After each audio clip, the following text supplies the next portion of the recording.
Кутија по кутија 30 тони марихуана беше спакувана во конвојот од шлепер, десетина камиони, комбиња и автомобили на полицијата. Влезот на фирмата CBD Medplant доел во близина на Струмичко Ново село беше блокиран од полициски службеници кои со часови ја спроведуваа заплената.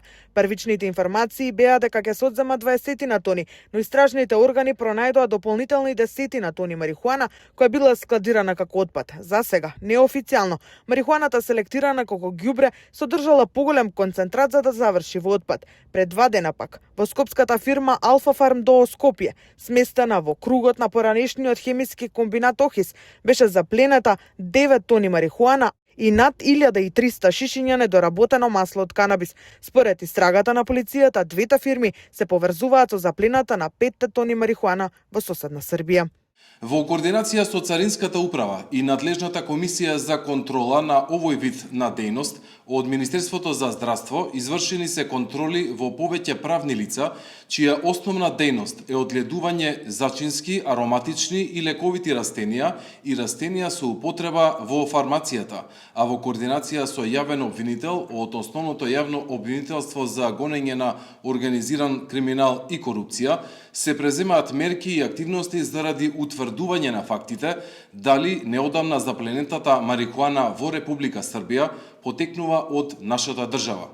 Еден од уапсените во Србија се јавува како сопственик во скопската фирма Алфа Фарм, па по проверките од МВР биле констатирани низа неправилности при работењето и голема неусогласеност во количината дрога која ја поседува, произведува, набавува и оттуѓува фирмата.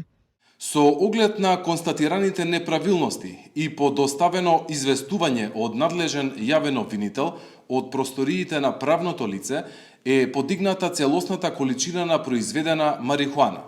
Исто така, извршени се проверки во неколку правни лица во источниот регион, каде што исто така од надлежната комисија се утврдени неправилности и неусогласеност во однос на количините кои правните лица ги поседуваат, произведуваат, набавуваат и оттуѓуваат, пошто е одземена затекнатата количина.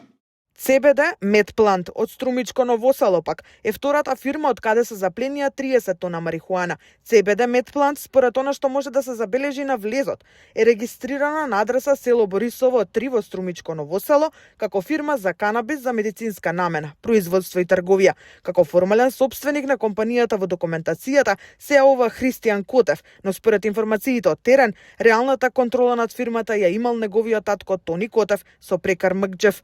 Котев се јавува и како екс-председател на органокот на СДСМ во Ново село, а имал бизнис релации со Вице Заев, брат на поранешниот премиер Зоран Заев. Според жителите со кои поразговаравме, во фабриката изминатиот период имало вработено српски државјани кои престојувале во околните села. Акцијата започна по заплената на 5 тони марихуана во соседна Србија, прошверцувани од Македонија наменети за тамошниот пазар.